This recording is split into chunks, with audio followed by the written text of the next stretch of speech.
Studio आं जेंग्रें नार्जारी बाक्सानि मैनामाथा गाव हेलासिगुरियाव सनाथि मायथाइ फोरबो फालिथाय हाबाफारि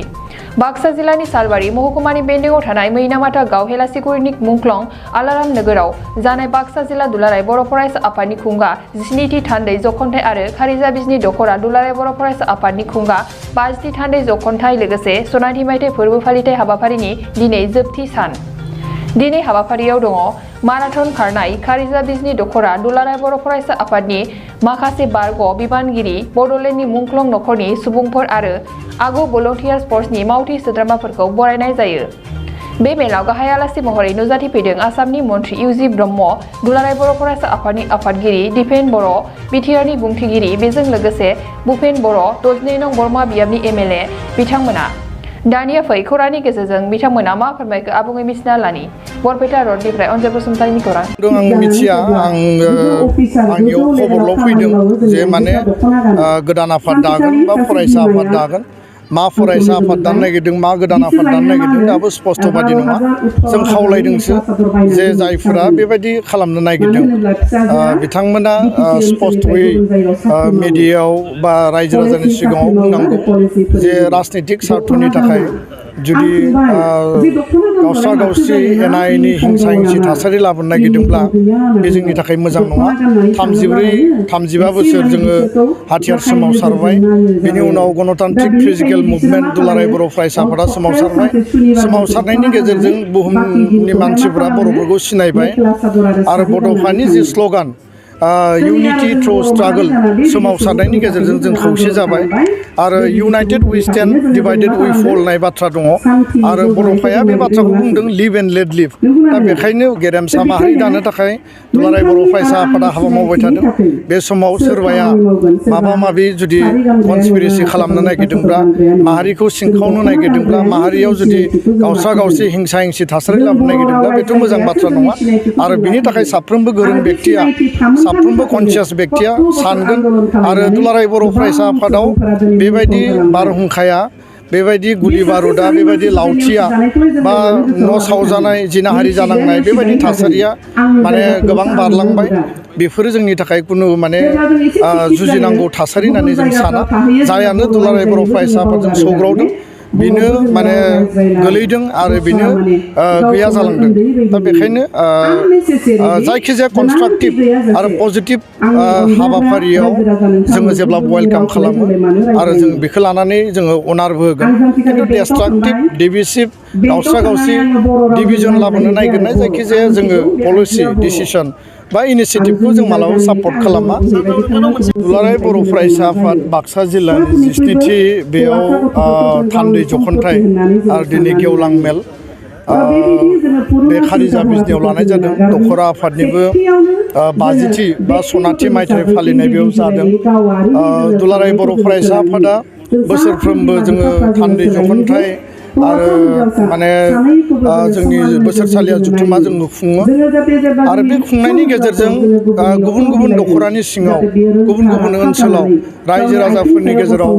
माहारियारि बाद जातीय चेतना माहारि सिबिनाय माहारिनि थाखाय हाबा मावनाय आरो आथिखालाव माहारिया मा जेंनाजों मोगा मोगि जानांदों बेयो सोलोंथाइनि जेंनायानो होन समाज माने गोग्गो समाज दानाय बा माने मोजां समाज दानाय आरो बड'फाया जिखौ बुंनानै गालांदों बर' माहारिखौ गेरेमसा माहारि दानायनि जि मोन्थोर बे मोन्थोरजों दुलाराय बर' फरायसा आफादा हाबा मावगासिनो दङ आरो दिनैनि समाव दुलाराय बर' फरायसा आफादा गुन गोनां सोलोंथाइखौ लानानै मावथांखि जों हाबा मावदों मोजां सोलोंथाइ गुन गोनां सोलोंथाइ साफ्रोमबो बर' फरायसाखौ मोजां केरियार दाना होनायनि थाखाय मोजां आखल आखु दाना होनायनि थाखाय जोङो रायजो राजानि गेजेराव सांग्रांथि लाबोनाय केरियार काउन्सिलिं जों लादों समाजाव सोलिनाय दायना दायनि जौ जुवा ड्राग्स उन्दै बैसोआव हाबा जानाय हिउमेन ट्राफिकिं आरो गोबां माखासे जिखिनि थासारिफोर दङ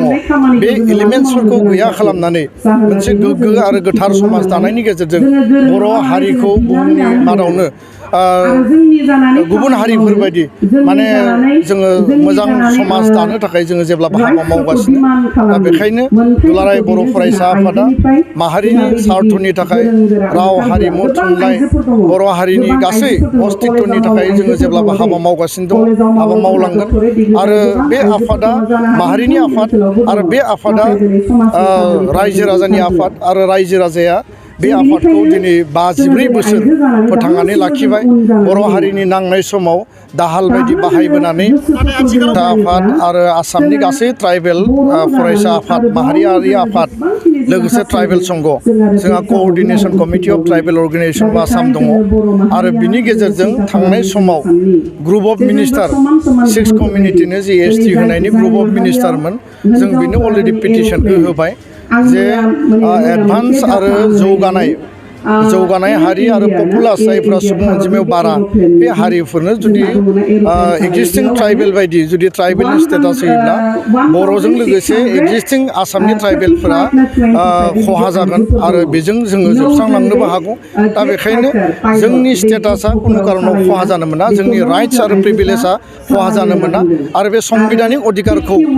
खुनु कारनाव खहा खालामनो मोना बिनि थाखाय जोङो सरकारनो भारत सरकार आसाम सरकारनो जोंनि स्टेन्डखौ क्लियार खालामदों दा बेखायनो जिखि जि बुङा मानो बेखौ लानानै जों कमप्रमाइज खालामा आरो बे बाथ्राखौ लानानै जिखि दावराव दावसि जाया मानो बिथांमोना जिहेथु बिनि थाखाय क्राइटेरिया गैया आरो बे क्राइटेरिया गैयिनि थाखाय बिथांमोनखौ एसटि खालामनानै पर्जायाव गैया जायखिजाया पलिसिया पलिटिकेलि फैनो हायो खिन्थु जिखुनु पलिटिकेल आरो जिखुनु इनिसियेटिभखौ लानानै जोङो जेब्लाबो स्ट्रंलि गसंगोन आरो बिनि सायाव जोङो माने हेंथा होगोन आरो जोङो मालाबाबो जोंनि खहानि थाखाय जों मालाबाबो कमप्रमाइज खालामनाय नङा गोजोन्थों खुलुमबाय नै सफैलायबाय दुलाराय बर' फरायसा आफादनि थान्दै जखनथाया दुलाराय बर' फरायसा आफादा खुंगा 54थि थान्दै सावरायमेलखौ गोजोनै खुंफुंनो कार्बि आंलं जिल्लानि लांहिं नोगोरनि हाजोआरि गोजोन फोथाराव थि खालामबाय गासैबो हारि हारिसाफोरनिसिम बानजाय आफादनिफ्राय मोनसे फोसावनाय जादों कार्बि आंलं जिल्लानि लांहिं नोगोरनि हाजोआरि फोथाराव 2022 मायथाइनि 2, 3, 4 आरो 5 फेब्रुआरि खालाराव जानो गोनां दुलाराय बर' फरायसा आफादनि 54थि थान्दै जखनथाय लोगोसे 49थि कार्बि आंलं जिल्ला दुलाराय बर' फरायसा आफादनि बोसोरारि जथुम्मायाव जायफोर बर' फालांगिरिफोरजों लोगोसे आसामनि जायखिजाया हारिनि फालांगिरिफोर जेरै book stalls, tea stalls, vendors, hawkers बायदिफोरजों लोगोसे बर'नि गाननाय जोमनाय दखना गामसा आर'नाइ टेक्सटाइल्सनि बायदि रोखोमनि जि जोम दिन्थिनाय आरो फाननायनि थाखाय गिदिरथार मोनसे एग्जिबिशन लानाय जादों बेखायनो जायखिजाया गोसो गुदुं फालांगियारि बिथांमोनखौ फैगौ जानुवारि दाननि 20 खालारनि सिगां गाहायाव होनाय 863891131789696890T जानबुं नङाव सिगांग्रो खौरां लाना गावनि मुं थंफोरखौ रेबथुमना लाहरखानायजों लोगोसे गोरोबथा खालामनो थाखाय खावलायहरनाय जाबाय गोजोन्थों।